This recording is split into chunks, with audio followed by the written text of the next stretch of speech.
Right guys, in this video I'm just going to walk through the importance of our fats and our carbs, okay?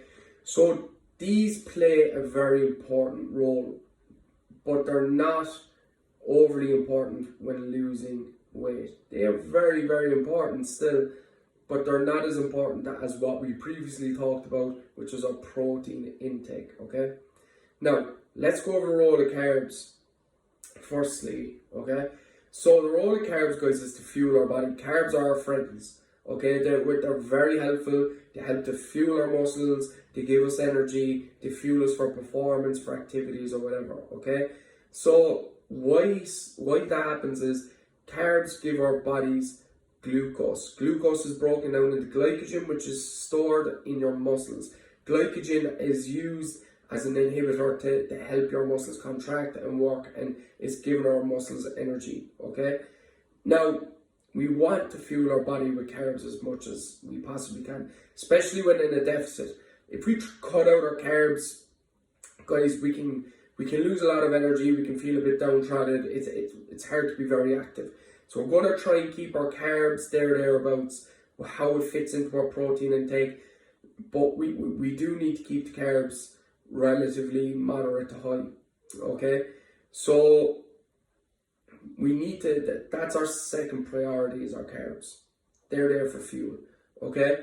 Our fats, guys, fats do not mean you're putting on fat. If you're eating fats, it doesn't mean that you're going to be utilizing the fats that you intake over the fat that you've stored. It doesn't mean that you're going to get fatter if you eat fats. The only difference between all three macronutrients is protein has 4 calories per gram, carbohydrates have 4 calories per gram, but fats have 9.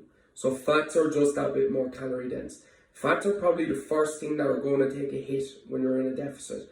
Now, we still need to be able to consume our fats and have fats.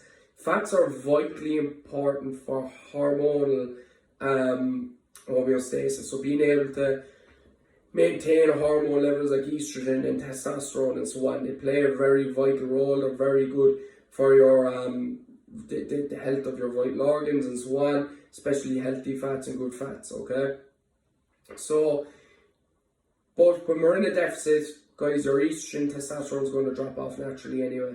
It's very, very common. Your fats are going to take a bit more of a hit than your carbs and your protein. They're going to probably have to. For someone that has quite a high fat diet, eats a lot of butter and cheese or like a lot of cashew nuts and all that kind of stuff, guys, those are going to have to be drawn back a small bit because they are just so calorie dense. Doesn't mean that you have to completely get rid of them. You just have to pull them back a small bit. You want that carb, protein, they're top 2 priorities, okay? I'm just going to pin a little thing up here from MyFitnessPal and how you can actually see what your macronutrient breakdowns are like. You can have a look at that. If you just go into your diary, it's a bit different on every phone, but it's the same. It's going to be in the same place. Just go down. You're going to find your diary. Go down to nutritional intake. You go to nutritional info, and it'll give you like your macronutrient breakdown and so on. It's very simple.